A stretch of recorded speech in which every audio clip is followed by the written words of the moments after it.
Hello everyone, this is In-Game Arts with another box and another breakdown of the demo. This is Mercenary Kings Reloaded Edition for the PlayStation 4. Now this is a limit run game's physical copy, so getting a copy would not be the easiest.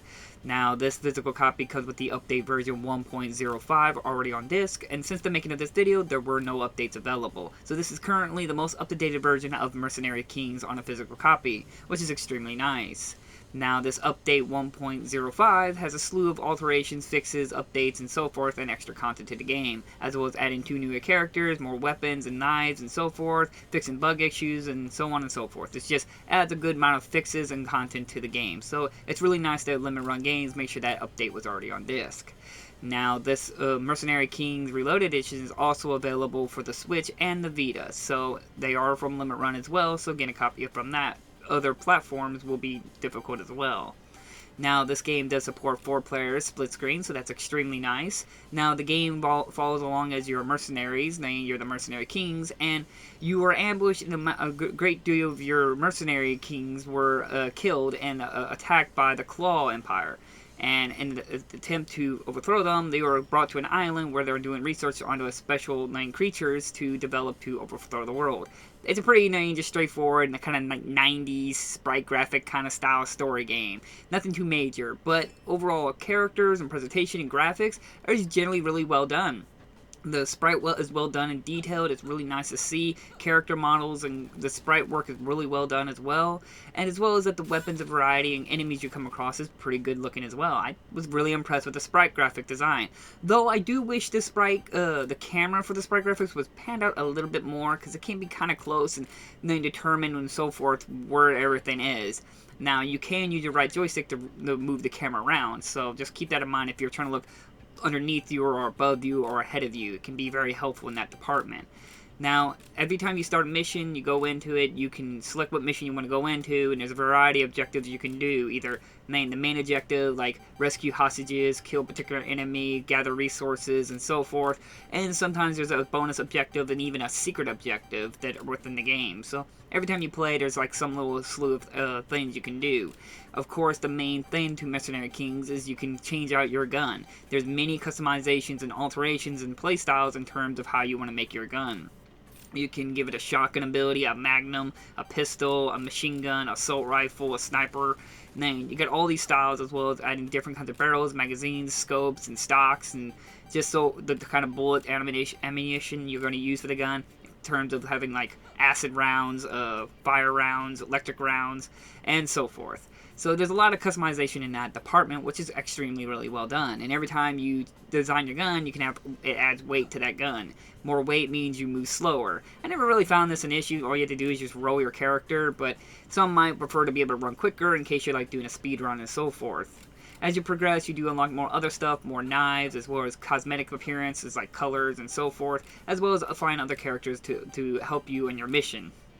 As I said, every time you start up, you go into a certain particular mission. You can go into these missions with 4 people, and they put you into a giant-sized world, almost like a little bit of an open world kind of settings in a 2D style, where you can run around and finish the objective or explore, either finding chests that will give you more resources and so forth.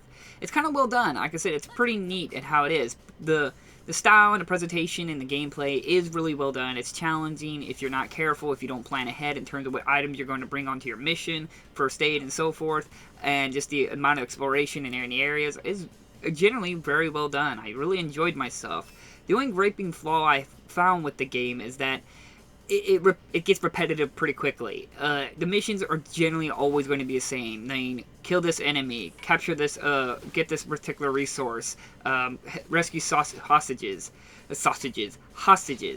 I mean, it repeats this process quite consistently, and it gets pretty dull really quickly. I do believe I would probably have more fun if you're probably playing with multiplayer and split screens wise, where you have one person running one direction and another person running another direction, you're cooperating and so forth, but sadly I couldn't have anyone to play with me to determine how that experience would be.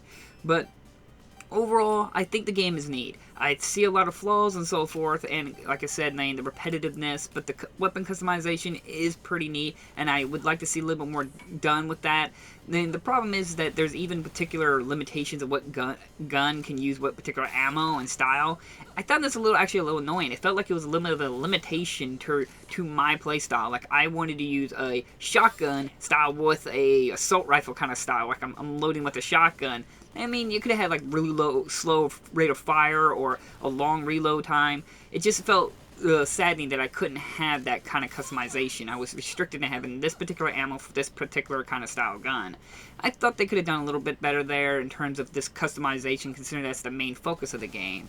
As well as, like I said, you're going to be gathering resources a lot. That's the main goal of the game. So you're going to be equipping these mods that allow you to do other beneficial things, but I found that you would rather just have two mods. One mod, it would make enemies always drop items every time you kill them, but they would decrease their chance of dropping rare items.